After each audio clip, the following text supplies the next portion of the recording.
Bonjour Louise Bernard. Bonjour tout le monde. Au sommaire de votre journal des médias, Louise. Comment Spotify veut contribuer à l'essor du podcast, comment Instagram veut lutter contre le harcèlement en ligne, comment Netflix veut s'implanter en Afrique, et puis aussi la fin d'une autre collaboration pour Éric Zemmour, le début d'une nouvelle pour Pierre Ménès et le décès d'une voix chère à toute une génération d'enfants. Mais d'abord, les audiences qu'ont regardé les Français hier soir. Alors, petite surprise, puisque Koh-Lanta n'est pas en tête cette semaine, c'est le retour d'Alex Hugo, le lancement de la saison 7 de cette série. 5 100 000 téléspectateurs, 24,3% de part d'audience devant les 2 premiers épisodes. C'est un carton, hein, c'est mieux que le lancement précédent, parce que rien que le premier épisode est à 5 730 000 téléspectateurs. Deuxième, Koh-Lanta, donc TF1, 4 440 000 téléspectateurs, 22,8% de part d'audience. Koh-Lanta qui est en hausse par rapport à la semaine dernière. Et puis, troisième, M6, avec un film, Beaux-parents, 2 390 000 téléspectateurs, 10,7% de part d'audience. Ce film qui fait donc mieux que France 2 qui proposait une émission inédite, Voyage au centre de la mémoire. Petit score, 1 660 000 téléspectateurs, 8% de part d'audience seulement devant France 2. Culture Média. Spotify France vient de présenter ses nouveautés de rentrée en matière de podcast. 13 nouvelles créations originales et podcasts exclusifs. Alors je ne vais pas tous les citer, mais voici un petit aperçu. Il y aura des podcasts engagés, notamment La Poudre, référence en matière de podcasts féministes, désormais exclusivement diffusé sur la plateforme. Un podcast Europe 1 Studio aussi sur l'affaire Estelle Mouzin, avec un regard nouveau sur l'enquête. Aurait-on pu connaître plus tôt la vérité sur l'implication de Michel Fourniret? Des thèmes très variés avec des nouvelles voix, mais aussi des personnalités connues comme Cyril Dion, écrivain, cinéaste, militant écolo, qui va lancer un podcast pour enfants autour des espèces animales en danger. Autre nom, Guillaume Meurice, humoriste qui va s'imaginer élu président de la République. Donc il va recruter son gouvernement en faisant passer des entretiens. Ce sera l'occasion d'interviewer des économistes, des universitaires, artistes, etc.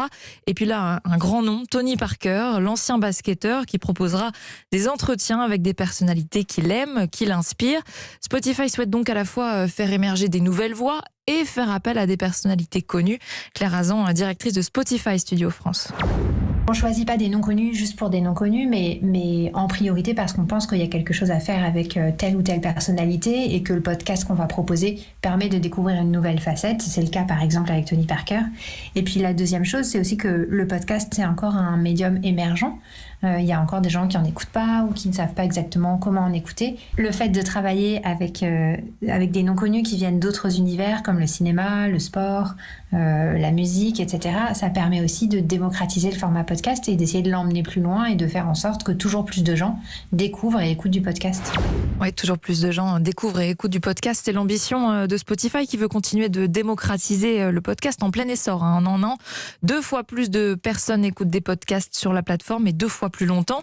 Un succès que Claire Azan explique par un double mouvement. Nous, depuis 18 mois, on a beaucoup accéléré, c'est-à-dire que déjà on a signé des accords de diffusion avec toutes les radios, on a accéléré sur nos productions originales, on a proposé des nouvelles expériences d'écoute. Donc évidemment, ça permet d'augmenter la consommation de podcasts sur Spotify. Et puis en parallèle, parce qu'on n'est pas tout seul sur le marché du podcast et c'est vraiment un marché qu'on co-construit avec d'autres acteurs, je pense que tout ce que fait tout le monde, les créateurs, les studios, les autres plateformes, participent à la croissance de l'audio. Et que ça, c'est un mouvement un peu commun à tous ces acteurs-là. 13 nouveautés à découvrir tout au long des mois à venir, de maintenant jusqu'en février 2022. Instagram s'engage contre le harcèlement en ligne. En lançant une campagne de sensibilisation, #le poids des mots, campagne soutenue par le secrétaire d'État en charge de l'enfance et des familles, Adrien Taquet, et par Brigitte Macron. Instagram dit faire de la lutte contre le harcèlement une priorité absolue. Donc le réseau social crée un programme de sensibilisation avec des associations partenaires, programme à destination des écoles pour 70 000 élèves de 11 à 15 ans. Il y aura des ateliers de prévention pour éduquer, apprendre à se protéger contre le cyberharcèlement, aider les victimes aussi. En parallèle, 12 créateurs de contenu d'Instagram, c'est-à-dire des comptes qui ont plusieurs dizaines, voire centaines de milliers d'abonnés, vont diffuser cette campagne à leurs abonnés en racontant leur propre expérience de harcèlement ou en encourageant les jeunes qui les suivent à faire de même. Campagne annoncée en pleine vague anti-2010, on vous en parlait hier. C'est ce mot-clé harcelant les nouveaux sixièmes. Voilà, et anti-2010, le hashtag qui a été bloqué sur TikTok et d'autres fournisseurs d'accès. Paris Première cesse à son tour de collaborer avec Éric Zemmour. L'émission Zemmour et Nolo ne sera pas à l'antenne le 29 septembre comme c'était pourtant prévu. Cela fait suite à la demande du CSA de décompter le temps de parole du polémiste, considéré désormais comme acteur du débat politique national. CNews avait pris la même décision il y a un peu moins de 10 jours.